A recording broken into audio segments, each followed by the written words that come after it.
Another Realm event? But we haven't even finished the first Realm event. Summoners! We do not stop till nightfall. What about... Realm event. We've already had it. We've had one, yes. What about second? Realm event. Hey!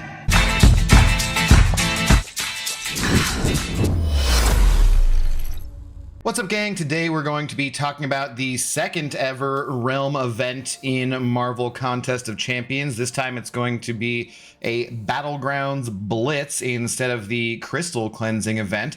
Now, we are not quite done with the Crystal Cleansing event. We got 6 more days on it, and as pretty much anyone who's paid any attention has noted, we are falling way short of the goal that Kabam set for us of getting even these extremely modest rewards of an exalted crystal.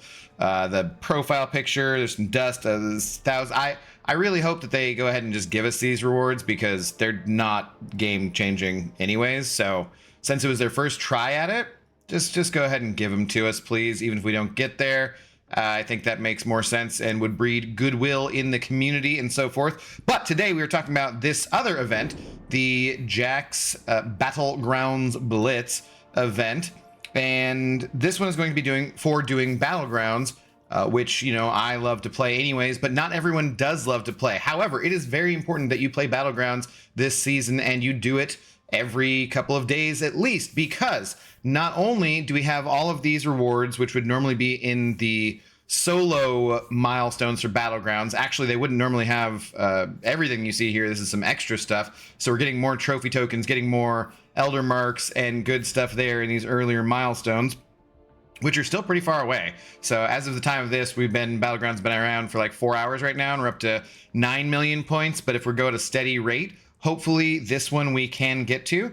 And when you look at the rewards as they go up, you know what, maybe it's better if I move my face over to the other side. Hey, there we go. So if we look at the rewards as they go up, they do start to be pretty decent here. Some selectors, and then some, you know, 7-star shards, all this kind of stuff.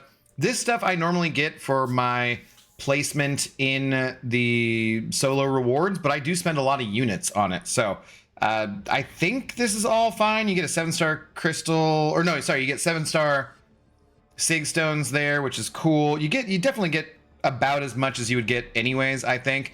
But then when we get to this top mark here of 1 billion points, which is a lot of points, it's going to take quite a while. We do get a Titan crystal, and that's not something that everyone normally gets. So we need to band together as a community and get this. I'm not actually super...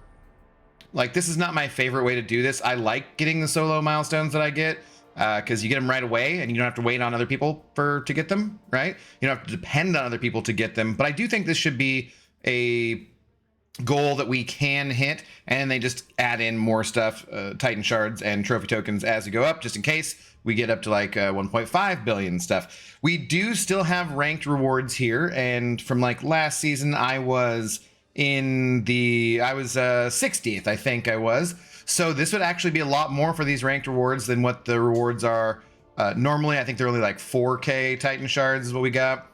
And so yeah, that's a good thing. We will take these individual ranked rewards still. That part is not missing at all. I think it's just the main part of the milestones. It just will be a little bit slower. But so long as we get there, then it's going to be all the same stuff that we would be getting anyways. So not that big a deal.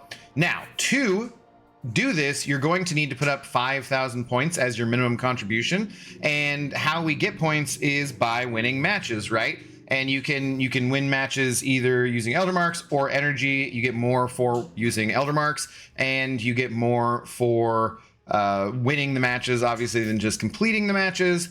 So they did also add in that one at the bottom there, complete the Battlegrounds daily solo objective, to get a win one in the victory track or the Gladiator circuit to get 50 points that way. The math that I've seen about this was you need to win about 43 Gladiator circuit matches to get 5,000 points to put up for getting that minimum contribution for getting that Titan crystal. But you're going to be playing the victory track on the way there. You're going to be getting these 50 points. So you don't really have to win that many. And you get points for losing. I win and I lose all the time. I'm like 50% win rate, I swear. But like probably just tiny bit higher than that. But yeah, so this is the season to be playing a bunch of Battlegrounds. It is their anniversary season. If we look at the objectives here too, we will see that there is this banquet bundle ticket there, and we want those for getting our Sinister. I already have 49 because I did some spending around the other event and stuff. Bought like a weekly offer to like look at how that went and everything. So we need 100 of those to get our banquet bundle trade-in thing for getting Sinister. And then also if you have extras, you get banquet crystals, so that's a good thing too. If you're like ahead like I am because you spent anything, then you want to be doing it for that reason, besides just getting your trophy tokens, besides your 50 points extra for that win. Make sure you're doing that. On top of all the other rewards, we want to be playing and making it to the Gladiator circuit this season to get your 7-star Deathless She-Hulk piece.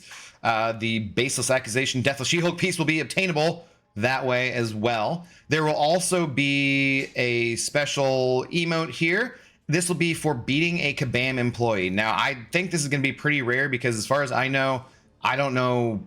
I play a ton of Battlegrounds, and I maybe have matched up against like J-Nick or one or two employees in this whole time period of like 22 seasons, and I really do not match up against any Kabam employees. So this is gonna be a pretty rare title. I really want that. So I hope that somebody is around and playing when I'm playing, and for you too, because that one does look really cool. I love it. Good luck in the latest season of Battleground Summoners. So we get that. We also get this Silver Surfer emote for making it to this one's terrible, honestly. Sorry, no shade to whoever made this. Just dabbing is not cool and was never cool. And I will not be putting this in my Battlegrounds deck. This is just awful. But anyways, you get that for making to the Gladiator circuit. Side point there.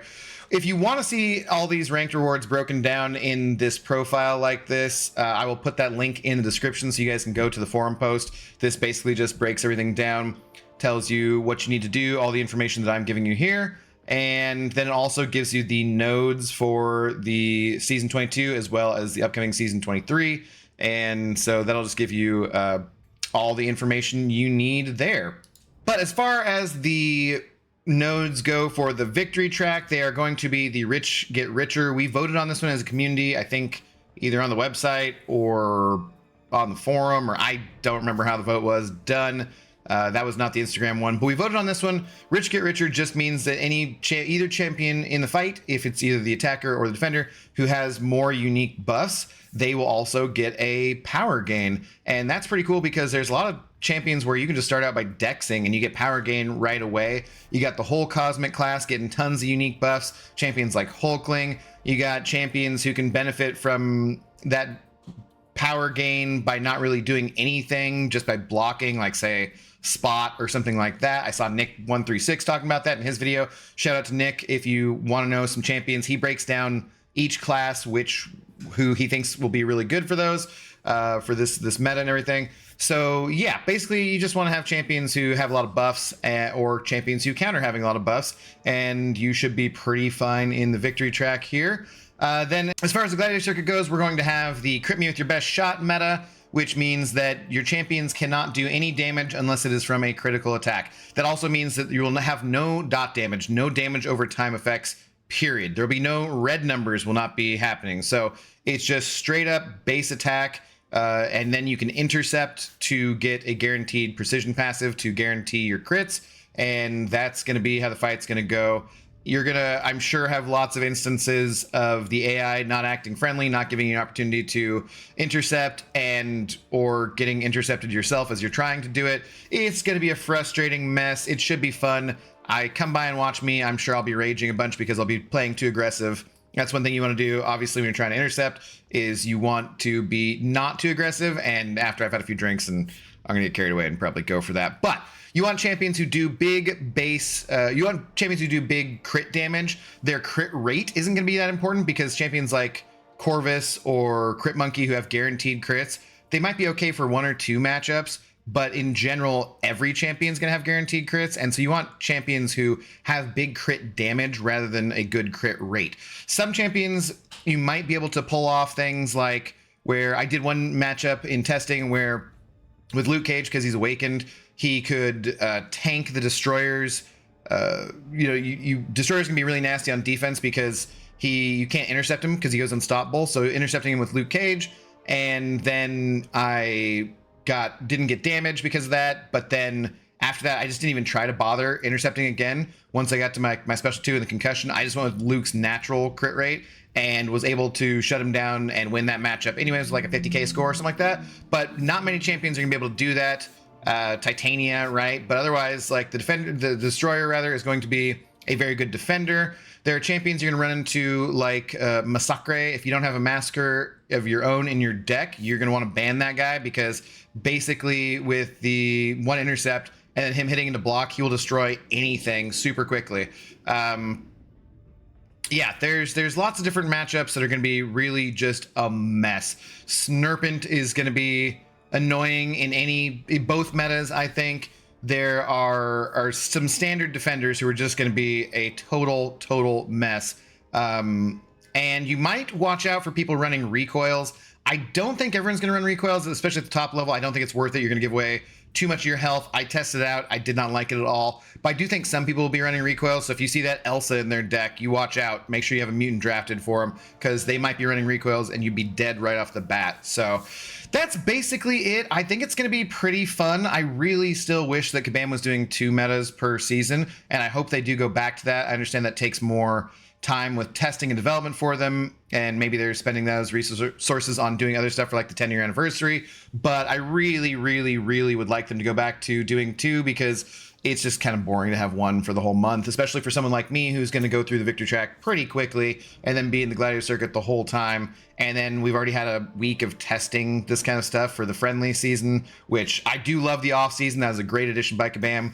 But yeah, 1 meta just kind of sucks. So that's pretty much going to do it, I think, for this video, just telling you the news and all this kind of stuff, breaking it down. If you guys found this to be helpful at all, this style of video to be helpful, please pop a comment down below, like and subscribe, that kind of stuff, and then come by and watch as I probably lose my damn mind, getting intercepted all the damn time, trying to, get damage done, and just getting frustrated. Make sure that you're watching your top tier players, your Legacies and Andrew the Ruffs and Barrowman, whoever it is you happen to watch, Pepe, whoever it is, make sure you're watching all these different guys, because they're going to give you those tips about what matchups you can do and what matchups you can't do. And I will be here to show you all sorts of really terrible matchups by trying them out and failing miserably. So stay tuned, but make sure you get yourself to the Gladiator circuit if you can this season. You get your Deathless Piece. Make sure you're logging in at least once every 2 days to get that win and get that banquet ticket,